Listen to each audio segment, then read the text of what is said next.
जय हिंद दोस्तों। तो इस वीडियो में हम बात करेंगे स्टेट काउंसिल ऑफ मिनिस्टर्स के बारे में।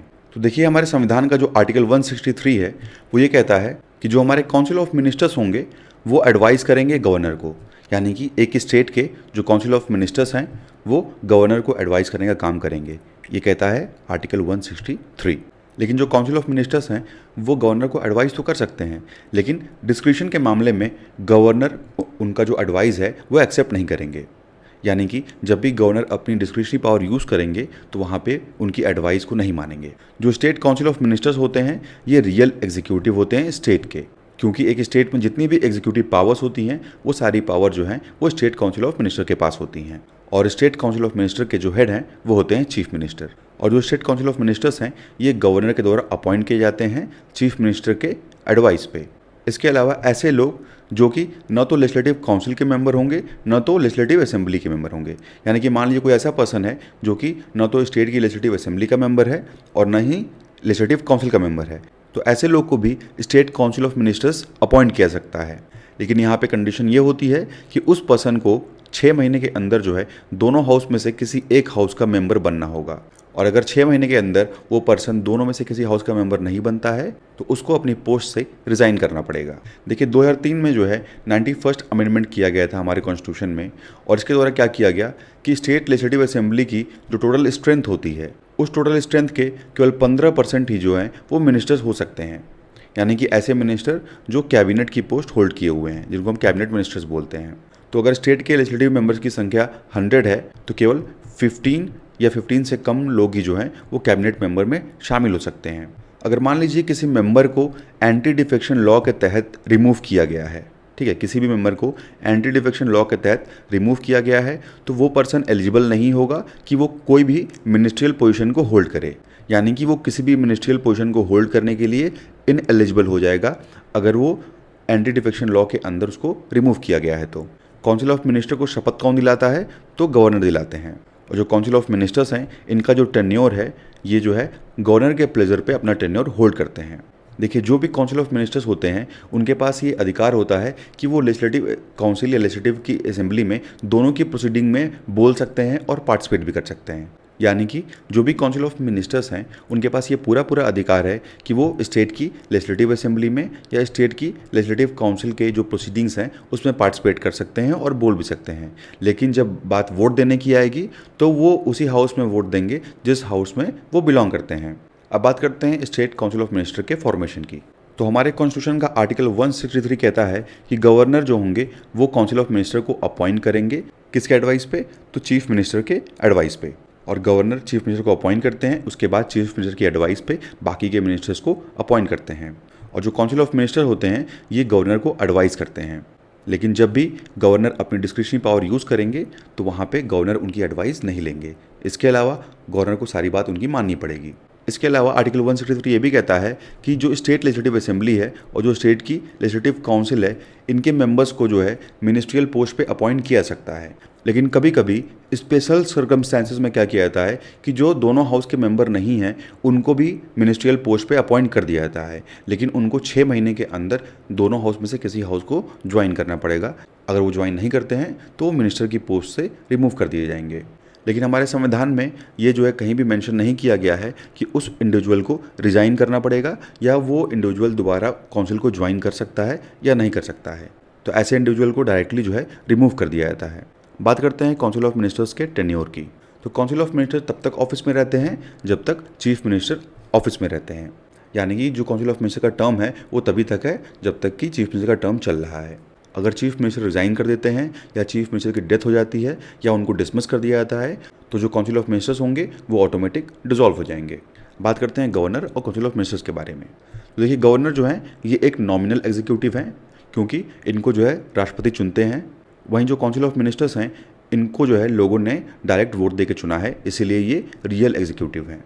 और हमारे संविधान में कहा गया है कि जो काउंसिल ऑफ मिनिस्टर्स हैं वो गवर्नर के प्लेजर पे ऑफिस होल्ड करते हैं। लेकिन इसका मतलब ये नहीं है कि गवर्नर जब चाहे तब उनको रिमूव कर दें। और कब रिमूव कर पाएंगे? तो जब भी मेजॉरिटी नहीं होगी पार्टी के पास तब रिमूव कर सकते हैं। और नॉर्मली गवर्नर जो है वो काउंसिल ऑफ मिनिस्टर्स के एडवाइस पे ही वर्क करते हैं। और हमारे संविधान का आर्टिकल 167 कहता है कि चीफ मिनिस्टर की ये ड्यूटी होगी कि चीफ मिनिस्टर गवर्नर को जो है सभी जो स्टेट के एडमिनिस्ट्रेशन के मैटर्स हैं उसके बारे में गवर्नर को इन्फॉर्म करेंगे, या जो भी काउंसिल ऑफ मिनिस्टर के द्वारा जो भी डिसीजंस ले जाते हैं एडमिनिस्ट्रेशन को लेकर के, तो उसके बारे में भी गवर्नर को इन्फॉर्म करेंगे चीफ मिनिस्टर। और कुछ ऐसे स्पेशल केसेस भी हैं जहाँ पे गवर्नर काउंसिल ऑफ मिनिस्टर्स के बिना एडवाइस के भी काम कर सकते हैं, जैसे कि कॉन्स्टिट्यूशनल ब्रेकडाउन के टाइम पे गवर्नर चाहे तो जो काउंसिल ऑफ मिनिस्टर्स हैं उनको डिसमिस कर सकते हैं। अब बात करते हैं अदर मिनिस्टर्स के अपॉइंटमेंट की। तो देखिए, जो गवर्नर हैं वो मिनिस्टर्स को अपॉइंट करते हैं काउंसिल ऑफ मिनिस्ट्री में, और ये काम करते हैं चीफ मिनिस्टर के एडवाइस पे। लेकिन हमारे कॉन्स्टिट्यूशन में कहीं भी ये मेंशन नहीं किया गया है कि किस कैटेगरी में कितने मिनिस्टर्स होंगे, यानी कि मिनिस्टर्स की जो संख्या है वो किस कैटेगरी में कितनी होगी ये मेंशन नहीं किया गया है। तो इसीलिए जो साइज़ है काउंसिल ऑफ मिनिस्टर्स की वो स्टेट के सर्कमस्टेंसेस के अकॉर्डिंग चेंज होती है या चीफ मिनिस्टर के प्रेफरेंस के अकॉर्डिंग चेंज होती है। जैसे कि अगर एक चीफ मिनिस्टर चाहें तो वो डिप्टी चीफ मिनिस्टर की पोस्ट जो है वो क्रिएट कर सकते हैं या उस पोस्ट को ख़त्म भी कर सकते हैं। और स्टेट लेवल पे हमें 4 कैटेगरी के मिनिस्टर देखने को मिलते हैं। पहले हैं कैबिनेट मिनिस्टर, दूसरे मिनिस्टर ऑफ स्टेट, तीसरे डिप्टी मिनिस्टर और चौथे हैं पार्लियामेंट्री सेक्रेटरी। जो कैबिनेट मिनिस्टर्स हैं और जो स्टेट लेवल के मिनिस्टर्स हैं वो एक या एक से अधिक डिपार्टमेंट को देख सकते हैं। वहीं जो डिप्टी मिनिस्टर और पार्लियामेंट्री सेक्रेटरी है ये जो हैं जूनियर मिनिस्टर्स की कैटेगरी में आते हैं। और ये क्या करते हैं कि जो कैबिनेट मिनिस्टर और मिनिस्टर ऑफ स्टेट हैं इनको असिस्ट करने का काम करते हैं, यानी कि इनकी हेल्प करते हैं एक तरह से। लेकिन जो डिप्टी मिनिस्टर और जो पार्लियामेंट्री सेक्रेटरीज़ हैं इनके पास ये राइट नहीं होता है कि ये कैबिनेट की मीटिंग में पार्टिसिपेट करें। लेकिन कब ये पार्टिसिपेट कर सकते हैं, तो अगर उस डिपार्टमेंट के जो मिनिस्टर हैं वो एब्सेंट होंगे तो उस टाइम वो इस मीटिंग को अटेंड कर सकते हैं। और किस मिनिस्टर को कौन सा डिपार्टमेंट दिया जाएगा इसके संबंध में जो है चीफ मिनिस्टर ऑर्डर इशू करते हैं। अब बात करते हैं टेन्योर की। तो जितने भी मिनिस्टर्स होते हैं वो सभी गवर्नर के प्लेजर पे ऑफिस होल्ड करते हैं। और अगर मान लीजिए कोई भी मिनिस्टर चीफ मिनिस्टर के ऑर्डर को नहीं मानता है तो उस टाइम उस पर्सन को चीफ मिनिस्टर की एडवाइस पे गवर्नर जो है रिमूव कर सकते हैं। और जो काउंसिल ऑफ मिनिस्टर्स हैं ये कलेक्टिवली रिस्पॉन्सिबल हैं लेजिस्लेचर के लिए, और जब तक हाउस में इनके पास बहुमत रहेगी तब तक ये पावर में रहेंगे। इसके अलावा ऐसे मिनिस्टर जो कि स्टेट लेजिस्लेचर के मेंबर नहीं हैं, यानी कि वो किसी भी हाउस के मेंबर नहीं हैं, वो भी 6 महीने तक जो है मिनिस्टर रह सकते हैं, लेकिन 6 महीने के अंदर उनको किसी हाउस में ज्वाइन करना पड़ेगा। अब बात करते हैं कि गवर्नर और काउंसिल ऑफ मिनिस्टर में क्या रिलेशन है। तो आर्टिकल 163 क्लॉज 1 कहता है कि गवर्नर जो है वो काउंसिल ऑफ मिनिस्टर के एडवाइस पे काम करेंगे, यानी काउंसिल ऑफ मिनिस्टर के हेड एंड चीफ मिनिस्टर, तो उनकी एडवाइस पे काम करेंगे गवर्नर। लेकिन इसके अलावा आर्टिकल 163 जो है वो गवर्नर को पावर भी देता है। और कौन सी पावर देता है, तो डिस्क्रिशनरी पावर। और जब भी गवर्नर डिस्क्रिशनरी पावर यूज़ करेंगे तो उनको चीफ मिनिस्टर की एडवाइस लेने की ज़रूरत नहीं पड़ेगी। इसके बाद है आर्टिकल 163 क्लॉज 2।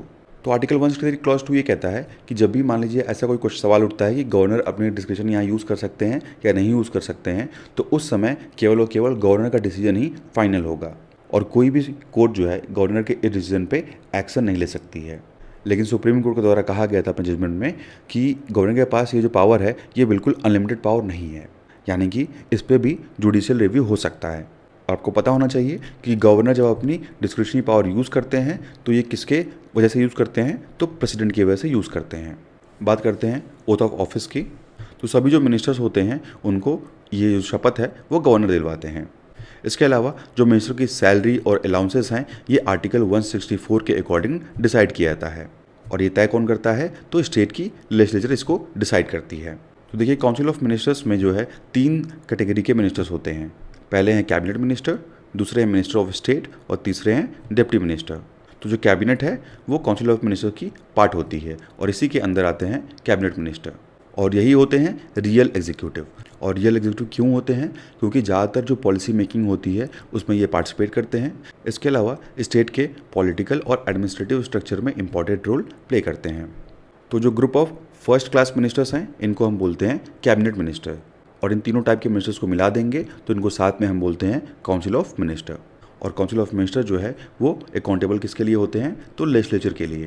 और आपको पता है कि अगर जो नो कॉन्फिडेंस मोशन है अगर वो लेजिस्लेचर में पास हो जाता है तो काउंसिल ऑफ मिनिस्टर को रिज़ाइन करना पड़ेगा, यानी कि सीधी बात है कि जो चीफ मिनिस्टर हैं वो रिज़ाइन करेंगे तो ऑटोमेटिक जो काउंसिल ऑफ मिनिस्टर हैं वो भी रिज़ाइन कर देंगे।